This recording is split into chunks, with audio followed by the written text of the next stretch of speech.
ডিব্ৰু নদীত বিফল মৰণজাম ডুমডুমা দলঙৰ পৰা আত্মহননৰ অপচেষ্টা বাৰম্বাৰ মৃত্যুৰ চেষ্টা মহিলাৰ ঘটনা গাপ দিয়াৰ চেষ্টা পৰিয়ালৰ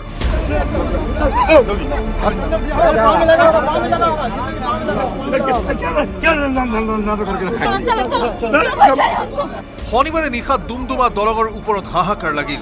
এগৰাকী মহিলাৰ আত্মহননৰ চেষ্টা ডিব্ৰুত জাপ দি দৈৱক্ৰমে ৰক্ষা পৰিল মহিলাগৰাকী নদীত জাপ দিওঁতে প্ৰত্যক্ষদৰ্শীয়ে উদ্ধাৰ কৰিলে মহিলাগৰাকী মহিলাগৰাকীৰ আত্মহননৰ চেষ্টাৰ খবৰ পাই ডিব্ৰুৰ পাৰত উপস্থিত হল পৰিয়ালৰ লোকো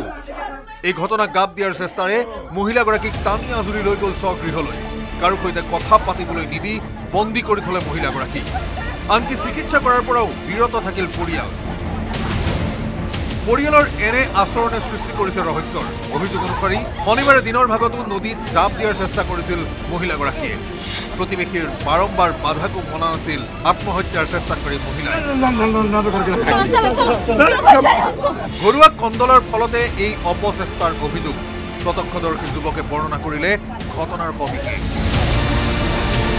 আৰু লগে লগে আমি গাড়ীৰ পৰা নামি আহি আমি মহিলাগৰাকীক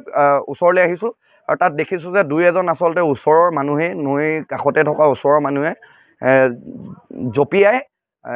মানুহগৰাকীক প্ৰাণ ৰক্ষা কৰিছে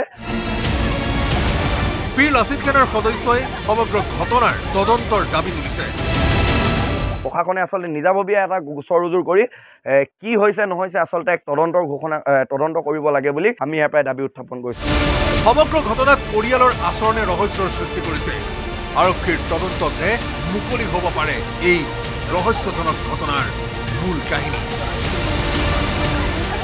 ডিগবৈৰ পৰা ৰীনা কাকতি গগৈৰ ৰিপৰ্ট দেখি অসম নৰ্থ ইষ্ট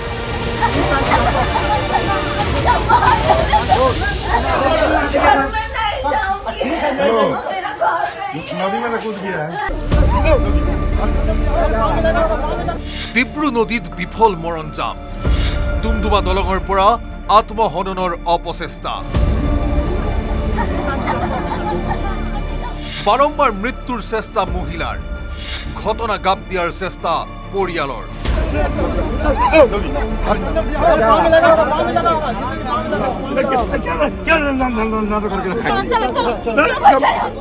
শনিবাৰে নিশা ডুমডুমা দলঙৰ ওপৰত হাহাকাৰ লাগিল এগৰাকী মহিলাৰ আত্মহননৰ চেষ্টা ডিব্ৰুত জাপ দি দৈৱক্ৰমে ৰক্ষা পৰিল মহিলাগৰাকী নদীত জাপ দিওঁতে প্ৰত্যক্ষদৰ্শীয়ে উদ্ধাৰ কৰিলে মহিলাগৰাকীৰ আত্মহননৰ চেষ্টাৰ খবৰ পাই ডিব্ৰুৰ পাৰত উপস্থিত হল পৰিয়ালৰ লোকো এই ঘটনাক গাপ দিয়াৰ চেষ্টাৰে মহিলাগৰাকীক টানি আজুৰি লৈ গ'ল স্বগৃহলৈ কাৰো সৈতে কথা পাতিবলৈ নিদি বন্দী কৰি থলে মহিলাগৰাকী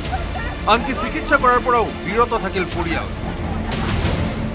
পৰিয়ালৰ এনে আচৰণে সৃষ্টি কৰিছে ৰহস্যৰ অভিযোগ অনুসৰি শনিবাৰে দিনৰ ভাগতো নদীত জাপ দিয়াৰ চেষ্টা কৰিছিল মহিলাগৰাকীয়ে প্ৰতিবেশীৰ বাৰম্বাৰ বাধাকো মনা নাছিল আত্মহত্যাৰ চেষ্টাকাৰী মহিলাই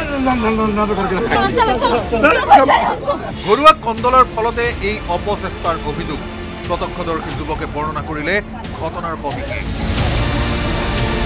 আৰু লগে লগে আমি গাড়ীৰ পৰা নামি আহি আমি মহিলাগৰাকীক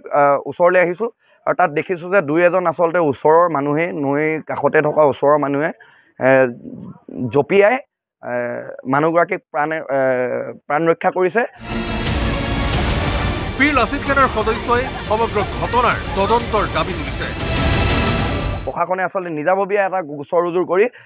কি হৈছে নহৈছে আচলতে এক তদন্ত কৰিব লাগে বুলি আমি ইয়াৰ পৰাই দাবী উত্থাপন কৰিছোঁ সমগ্ৰ ঘটনাত পৰিয়ালৰ আচৰণে ৰহস্যৰ সৃষ্টি কৰিছে আৰক্ষীৰ তদন্ততহে মুকলি হ'ব পাৰে এই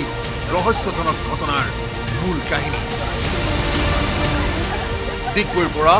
ৰীনা কাকতি গগৈৰ ৰিপৰ্ট দেখি অসম নৰ্থ ইষ্ট